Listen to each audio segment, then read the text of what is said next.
మంచి ముహూర్తాలు పెడుతున్నారు, ఇంత చేస్తున్నారు గదా! అయినా ఇన్ని విడాకులు ఎందుకు పెరిగిపోతున్నాయి అసలు? ఫస్ట్ దానికంటే ముందండి యాహ్! మనం ఒక విషయాన్ని గమనించాలి. ఆహ్, పూర్వం ఇంతగనం జాతకాలంత ప్రాచుర్యంలో లేనప్పుడు, లేదా కొన్ని అగ్రకులాలకు లేదా కొంచెం నాలెడ్జ్ అవును. ఉన్నటువంటి వాళ్ళు మాత్రమే దీన్ని ఆచరిస్తూ వచ్చారు. అవును. ఇప్పుడు ఇంకా ఎక్స్‌పాన్షన్ అయ్యి, చాలా నాలెడ్జ్ డెవలప్ అయ్యి అందరూ గూడా ఆచరిస్తూ ఉన్నారు. అవును. ఈ క్వెషన్ చాలా మందిలో ఉంది. ఏమని? అవును. అసలు ఒకప్పుడు జాతకాలే చూడలేదండి, వాళ్ళు బ్రహ్మాండంగా ఉన్నారు. ఇప్పుడేమో బాగా అందరం జాగ్రత్త పడి చూస్తున్నాము. మరి విడాకులు గూడా ఎక్కువవుతున్నాయి అనేటువంటిది ఒక ప్రస్తావన చేస్తూ ఉంటారు అవును. నాతోటి కూడా. అవును. దీనికి నేను గమనించినటువంటిది గానీ, లేదా నేను పరిశోధన చేసినటువంటి అంశాలు చెప్తూ ఉంటాను. మనకి గ్రహాలు ఎలా మారుతూ ఉంటాయంటే, ప్లానెటరీ పొజిషన్స్ మూవ్‌మెంట్స్ ఎలా ఉంటాయంటే, దాన్ని బట్టే విపత్తులు గాని, దాన్ని బట్టే అనర్థాలు గాని, దాన్ని బట్టే రోగాలు గాని వృద్ధి చెందడం స్టార్ట్ అవుతూ ఉంటాయి. అచ్చచ్చా! So, okay. కేవలం గ్రహం యొక్క పొజిషన్స్‌ని బట్టే. సో, హుహు. ఒకసారి ఉన్న పొజిషన్ అనేటువంటిది మళ్ళా 100 ఏళ్ల తర్వాత ఉండదు. ఆ అచ్చా! కాంబినేషన్స్ గాని, ఆ గ్రహాలు గాని, ఇప్పుడు లాస్ట్ 2020లో 19లో షష్టగ్రహ కూటమి వచ్చింది. అవును. ఇప్పుడు మళ్ళీ షష్టగ్రహ కూటమి వస్తుంది. సో, ఇలా షష్టగ్రహ కూటమిలు అలా ఊరికే రావు. సో, ఒక ఒక గ్రహాలు తిరుగుతున్నటువంటి పొజిషన్‌ని బట్టే మనలో మార్పులు జరుగుతాయి. మన ఆయుస్సు తగ్గుతూ ఉంటుంది. మన హైట్ తగ్గుతూ ఉంటుంది. రకరకాల విధానాలు మారుతూ ఉంటాయి. ఓకే. సో, అలాగే ఈ యొక్క జ్యోతిష్య విషయంలో ఈ యొక్క పర్టిక్యులర్ వివాహ వ్యవస్థకు సంబంధించినటువంటిది ఏంటంటే, పూర్వము ఆచరించే విధానం చాలా పర్ఫెక్ట్‌గా ఉండేదండి. హ్మ్. భయపడేవారు. శాస్త్రం అంటే శాసిస్తది. ఇలానే అవును. చెయ్యాలంటే అలాగే చేసేవారు. ఓకేనా? ఇప్పుడు జనరల్‌గా ఏందంటే పెద్దవాళ్ళు చూసుకునేవారు. ఆహ్, మనం జాతకాలు ఏమైనా పొంతన ఉంటే చూసుకునేవారు. అవును. కుటుంబ వివరాలు తెలుసుకునేవారు. సంబంధం ఖాయమయ్యేది. అవును. వధూవరులు ఎప్పుడో మండపంలో గాని, లేదా మహా అయితే లగ్న పత్రికలో మాత్రమే చూసుకునేటువంటి అవకాశం ఉండేది. ఇక్కడికొచ్చేవరకు ఏంటంటే, ఆ వ్యవస్థ తగ్గిపోయింది. అవును. బిఫోరే పెళ్లి చూపులని జెప్పేసి ఎట్లా పడితే అట్లా దాన్ని వ్యవస్థ ఖరాబ్ చేశారు. రెండోది మంత్రబలం లేదు. రెండోది సరైనటువంటి ఒక జ్యోతిషిని పరిశీలించే విధానం తగ్గిపోయింది. ఓహ్! అందుబాటులో ఉన్నటువంటి పురోహితులను గాని, లేతే గుళ్ళో అవును. ఉన్న అయ్యగారిని గాని అవును. చూపిస్తున్నారు. అయితే అవును. నేను వాళ్ళ విద్వత్తుని నేను తక్కువ చేయట్లేదు రైట్. కాదు. రైట్. రైట్. అందులో గూడా గుళ్ళో ఉండే అయ్యగార్లు గూడా చాలా అద్భుతమైన పాండిత్యం కలిగిన వారుంటారు. పౌరోహిత్యంలో గూడా జ్యోతిష అనుభవం ఉంటుంటుంది. అవును. కానీ స్పెసిఫిక్‌గా ఒక పర్టిక్యులర్ ప్రొఫెషనల్ యాస్ట్రాలజర్‌కి చూపించే విధానంలో డిఫరెన్స్ ఉంటుంది. ఓకే. ఓకే. ఒకటి పూర్వము మన పెద్దవారు పెంచిన విధానంలో కట్టుబాట్లకు మనకు భయం ఉండేది. అవును. ఒక భయం అనేటువంటిది కూడా ఉండేది. ఇప్పుడు ఆ భయం లేదు. హ్మ్. ఇండివిడ్యుయాలిటీ అనేటువంటిది ఒక మాట బాగా బాగా మాట్లాడుతున్నారు. వచ్చేసింది. అవును. ఇండివిడ్యుయాలిటీ, అవును. ఇండివిడ్యుయాలిటీ అవును. అవును. అనేటువంటిది.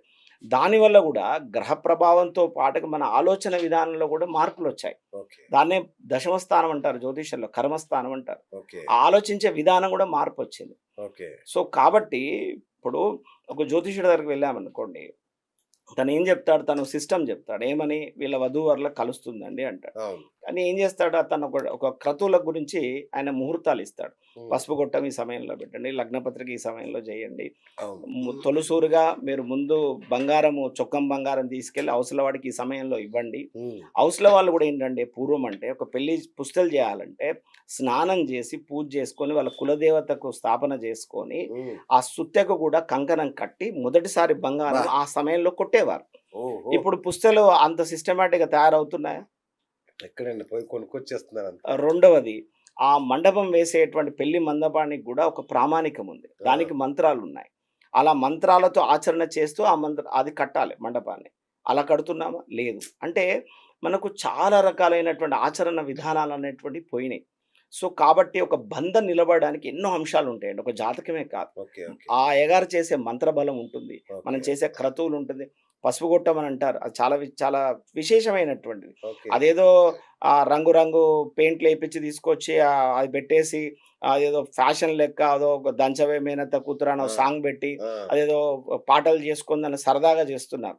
అది చాలా ముత్తైదులతోటి చక్కగా సంతానం ఉన్నటువంటి ముత్తైదులతోటి అదొక ఆశీర్వచనంగా చేసేటువంటి క్రతువులవి. అబ్బా! సో, ఇలా ఒక వివాహం కంటే ముందు చాలా పదుల సంఖ్యలో క్రతువులుంటాయి. హ్మ్. సుమారుగా నాకు తెలిసినంత వరకు మన తెలంగాణ ప్రాంతానికొచ్చే వరకు కూడా సుమారుగా 35 క్రతువులుంటాయట. అబ్బా! 35-40 క్రతువులుంటాయి. ఇవి ఎవరైనా ఆచరిస్తున్నారా? అసలు పోనీ నేనే చెప్తున్నాను. వాస్తవంగా గూడా ఈ 35, 40లో గూడా నాకు మహా అయితే ఒక 20 తెలుసు. అబ్బా! అంటే నాకు గూడా సగం తెలీదు. కరెక్ట్. అంటే నాలాడి వంటి వాడికే సగం తెలియదంటే ఇక మీ సాధారణమైన వాళ్ళ సాధారణ పరిస్థితి ఏంటి? వాళ్ళకసలు ఏం సో, తెలుస్తదండి? ఏం జేస్తున్నారు? ఎంగేజ్‌మెంట్, లగ్న పత్రిక, ఆ కేకులు కట్ జేసుకోవడం, ఆ ఖతం. రింగ్స్ మార్చుకోవడం, ఆ అడవైన స్ప్రేలు కొట్టుకోవడం, ఏదో అవును. ఫ్యాషన్ అయిపోయింది. అవును. దీని తర్వాత ప్రీ ప్రీ షూట్‌కెళ్ళిపోవడం, వెడ్డింగు, ప్రీ పోస్ట్ వెడ్డింగ్. వెడ్డింగ్‌లు ఆ! ఇవన్నీ జేసుకుంటూ ఉండడం. అదే లగ్న పత్రిక అయితే పాపం వాళ్ళ చాదస్తం ఏదో ఇటు తల్లిదండ్రులు, అటు తల్లిదండ్రులు కూర్చోవడం, అవును. అయ్యగారు కూర్చోవడం, మార్చుకోవడం. డైరెక్ట్ పెళ్లి మండపంలోకి వెళ్ళిపోతున్నారు. అవును. చాలా విధానాలుంటాయండి. చాలా విధానాలుంటాయి. హ్మ్. ఆ పత్రిక విషయంలో కూడా అది ముందు ఎవరికియ్యాలి? కులదేవతకు ఫస్ట్ పెడతారు. అచ్చా! సో, అది ఫస్ట్ ఎవరికియ్యాలి? ఆ ఇంటి అల్లుడికియ్యాలి, ఆడబిడ్డకియ్యాలి. ఇవి చాలా విధానాలుంటాయి. ఇవన్నీ ఆ! పోతున్నాయి. బా ఇప్పుడు తలంబ్రాల బియ్యం ఉందండి. తలంబ్రాల బియ్యం ఎప్పుడైనా కూడా 5గురు ముత్తైదులతో కలపాలి. ఓకే. ఆ 5గురు ముత్తైదులు గూడా ఖచ్చితంగా వాళ్ళకి పిల్లలున్న వాళ్ళై ఉండాలి. ఓహ్! ఎవ్వరు సంస్థ అయిన ఎవరైనా మెచ్యూర్డ్ అయినటువంటి పిల్లల్ని ఎవరిని గూడా ఆ ఇంట్లోకి రానియకూడదు. పెళ్లి నిశ్చయం చేసిన తర్వాత. ఓకే. ఇప్పుడు ఏమైతుందండి? ఇప్పుడు మెచ్యూర్డ్ అయినటువంటి వాళ్ళు ఇంట్లోనే ఉంటున్నారు. అవును. ఇప్పుడు కాంగానే ఒక 2 నిమిషాలు పోయి స్నానం చేసొచ్చి అయిపోయిందండి అవును. అంటున్నారు. ఇలాంటి ఎన్నో రకాలైనటువంటి లోపాలు జరుగుతున్నాయండి. అబ్బా! సో, మంత్రలోపం జరుగుతుంది. క్రియాలోపం జరుగుతుంది. ఈ ముహూర్తం సంబంధించి ఎట్లా పడితే అట్లా అవును. పెట్టేస్తున్నారు. అవును. ఆ పంచాంగకర్తలు చాలా స్పెసిఫిక్‌గా మెన్షన్ చేస్తున్నారు ముహూర్త విషయంలో.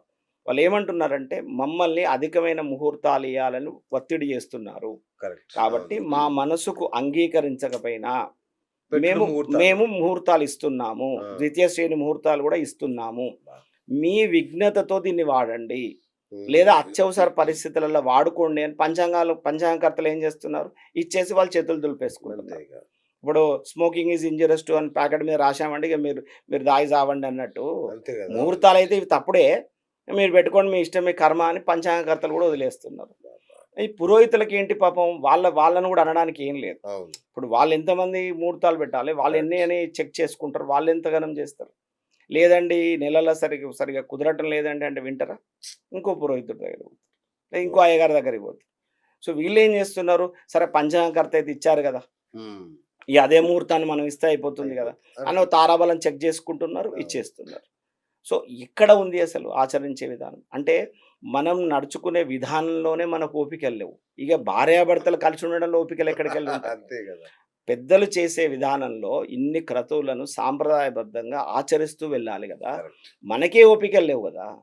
మనకే ఓపిక లేనప్పుడు పెళ్ళైనటువంటి పిల్లలు ఇప్పుడు ఎవరి వాళ్ళు ఇండివిడ్యువల్ లైఫ్స్ అయిపోయినాయి. రైట్. ఒక సరే. ఒక భర్త ఫోను భార్య ఎత్తుతది. అవును. భార్య ఫోను భర్త ఎత్తడు. అవును. ఏందంటే ఇండివిడ్యువాలిటీ అట. ఇండివిడ్యువాలిటీ అమ్మో! ఇండివిడ్యువాలిటీ అట. గదేమి ఇండివిడ్యువాలిటీ అవుతది? ఆ! అదేమి ఇండివిడ్యువాలిటీ అవుతది? సో, మన కర్మను ఆలోచింపజేసే విధానంలో మనలో మార్పులు రావడం వల్ల ఇవన్నీ జరుగుతూ ఉంటాయి.